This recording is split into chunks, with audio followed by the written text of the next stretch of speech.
done as quickly as possible. And we've made a great deal of progress. People are saying it was the best month for a president in our country's history. I hope that's right. Since then, so much has happened. So many great things. Inflation is up. Unemployment is up. Eggs cost more than iPhones. The measles is back. I'm tired of all the winning. I am. Damn! You know, nothing brings this shambles of a week for Donald Trump to a close quite like a wee message from Jimmy Kimmel to the sitting president. Not because I'm especially fond of Kimmel. In fact, I'm more of a John Oliver fan. But simply because I know that Donald Trump despises the man. So that makes it worth it. In a week that saw the president boast new merch in the Oval Office, something that even RFK Jr. couldn't seem to stomach. Look. Yes. See that? Trump was right about everything. It just came in. Somebody sent it. I said, this was sent in by a fan. I said, I think we should make some of them, right? But we were, pretty much. You want one? I'll pass. Are you allowed to take one? Probably Because not. he'll consider it. I know him well. He's sort of a stiff. Yeah, Brian, you're not a stiff. He's sort of a stiff guy. You know? He'll take other things, but not a free hand. Always say yes to the president. Always say yes to the president. Would anybody like one? Get humiliated by not one, not two, but three European leaders inside the Oval Office as he attempts to convince people that he's really in charge. Again, just so you understand, Europe is loaning the money to Ukraine. They get their money back. No, in fact, to be frank, we paid 60% of the total effort, and it was through, like the US, loans, guarantee, grants, and we provided real money. To be clear, we wanted to have a little bit of what the European nations had. You know, they get their money back by giving money. We don't get the money back. Biden made a deal. He put in $350 billion. And I thought it was a very unfair situation. We're not getting all of ours. I mean, quite a bit of ours was gifted. It was given. There were some loans, but mainly it was gifted, actually. You invited me to didn't have our military equipment, this war would have been over in 2 weeks. In 3 days. I heard it from Putin. In 3 days. Which is as believable as thinking that Don Jr. here was just going to throw in a breath mint before going on Fox. Being with us here now with a reaction, Executive Vice President at the Trump Organization, Donald Trump Jr. is with us. You know, and with all that, it's not exactly been a week to remember for Trump. But compounding the misery was this segment from Jimmy Kimmel. As Kimmel is set to pass on the Oscars baton to Conan O'Brien this weekend, not before getting a jab in at Donald Trump, something he did at the Oscars last year, which Trump still can't let go. I was told we have like an extra minute, and I'm really proud of something. I was wondering if I could share it with you. I just got a review, and has there ever been a worse host than Jimmy Kimmel at the Oscars? His opening was that of a less than average person trying too hard to be something which he is not and never can be. Get rid of Kimmel and perhaps replace him with another washed up but cheap ABC talent, George Slopanopoulos. He would make everybody on stage look bigger, stronger, and more glamorous. Blah, blah, blah. Make America great again.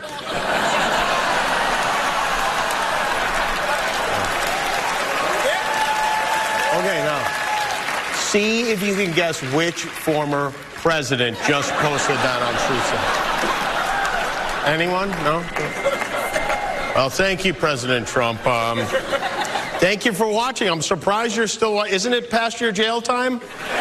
And here's what I'm going to predict, right? I will be on hand to say on record, Trump's going to say, quote, "I'm glad they replaced the failing Kimmel with Conan tonight," before then going back on that word once Conan takes aim at the man-child in chief. It's a guarantee at this point.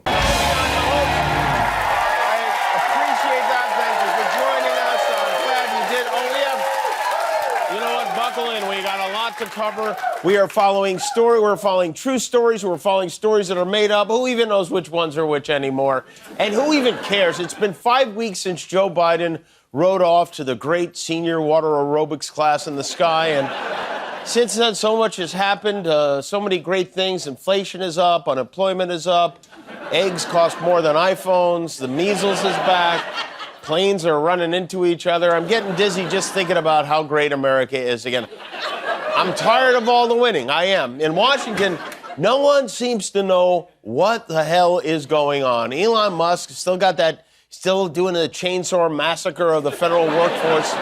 The White House put out a memo today warning federal agencies to prepare for mass layoffs. But don't worry, none of this will affect the butler who brings Trump his Diet Cokes 9 times a day.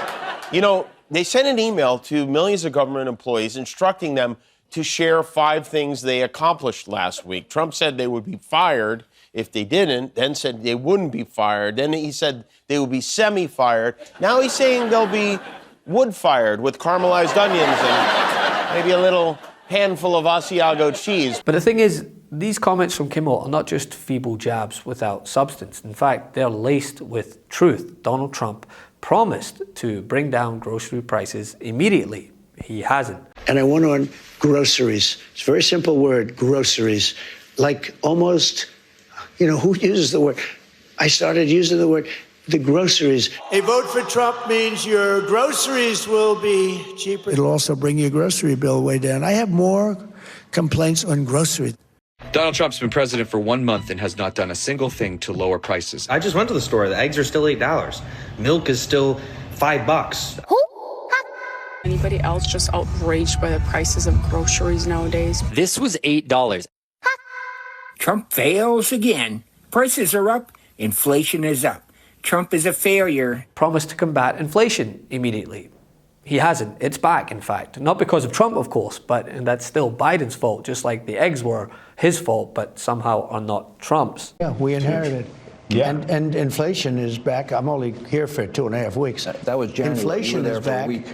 No, think of it. Inflation's back. And they said, oh, Trump, inflation. I had nothing to do with it. These people. I hear so much about the word groceries. I used to use groceries a lot on the trail. A word, it's like sort of an old-fashioned word, groceries. But groceries is the word that's the most accurate word. And the price of groceries went through the roof. Bacon was levels like nobody's ever seen.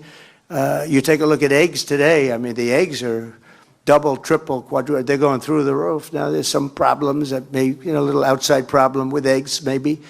But, you know, we inherited a mess. And promised to end the war in Ukraine day one. I mean, that one's up for interpretation. Maybe he meant he would just hand over the keys to Putin day one and let him do whatever he wants. I'm talking about the kind of diplomacy that's going to end the destruction of your country. Yes, but if you are not strong... Mr. President, with respect, I think it's disrespectful for you to come into the Oval Office and try to litigate this in front of the American media. Right now, you guys are going around and forcing conscripts to the front lines because you have manpower problems. You should be thanking the President for trying to bring an end to this conflict. Have you ever been to Ukraine that you say what problems we have?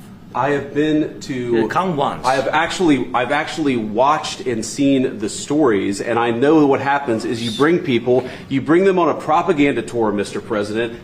Do you disagree that you've had problems bringing people into your military? We have problems. And do you think that it's respectful to come to the Oval Office of the United States of America and attack the administration that is trying to prevent the destruction of your country? A lot of questions. Let's start from the beginning. Sure. First of all, during the war, everybody has problems. Even you, but you have nice ocean and don't feel now, but you will feel it in the future.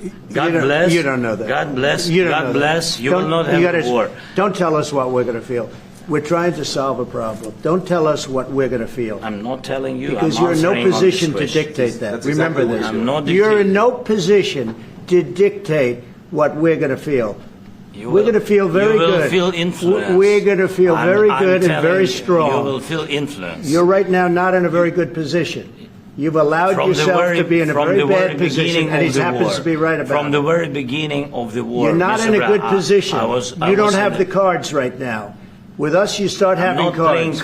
Right now, you don't. Yeah, you're playing cards. Mr. President. You're playing cards. Serious. You're gambling with the lives of millions of people. You're gambling with World War III. You're gambling with World War III. And what you're doing is very disrespectful to the country, this country. That's back to you. Far more than a lot of people said they should have. Have you said thank you once? A lot of times. No, in this even entire today, meeting, you said thank even you. Today. You went to Pennsylvania and campaigned for the opposition in October. Offer some words of appreciation for the United States of America and the president who's trying to save your country. But it's been 2 months of promises made, an economy wrecked, it seems. So much so that not only polls are showing him underwater, but his own supporters are turning on him in droves. Rutrow, the reboot not as well received as the original. Economy is currently good or excellent. Look at this. In April of 2017, it was 40%. Look at where we are in February of 2025, just half that level, 20%. My goodness gracious, the term one high was 63% of Americans in February of 2020 thought the economy was excellent or good. This 20% we have currently going on right now is fewer Americans saying the economy is excellent or good than at any point during Trump's first term. This is not a good sign, Kate Baldwin. I mean, we're 2 months into this shite, right? And we've already been forced to ingest enough diatribe and hot air to send us up like Marjorie Dursley. But it's not working. The American people are bearing witness to fraud 2.0, and it's only going to get worse. But what James Carville is referring to is this huge drop in support for President Trump and for Elon Musk and what he's doing at Doge. So there were a bunch of polls that came out. CNN has 2-to-1 people are upset about Musk having such a prominent role in the government. Trump's approval rating is down 5 to 7 points across 4 of these big polls. He's underwater on managing the economy, which is obviously what handed him the presidency, 8 points underwater. And then in terms of how the public is feeling, not only reflected in those numbers, did you see those town halls that were going on last night? So Rich McCormick in Georgia, safe seat, people booing him, catcalling. They're concerned with everything from spending cuts to what's going on with Doge to that Donald Trump is becoming a tyrant. Cliff Bentz in Oregon, similar reaction. This guy, Tony Balderson, he's in a Trump plus 18 district in Ohio, saying Trump's executive orders are getting out of control. They are hearing from the American public that what is going on from the Oval Office to CPAC, which is, Pam Bondi being at CPAC seems like a politicization of the office, to say the least, is not what the American public wanted. Can't get enough Meidas? Check out the Meidas Plus Substack for ad-free articles, reports, podcasts, daily recaps from Ron Filipkowski, and more. Sign up for free now at MeidasPlus.com.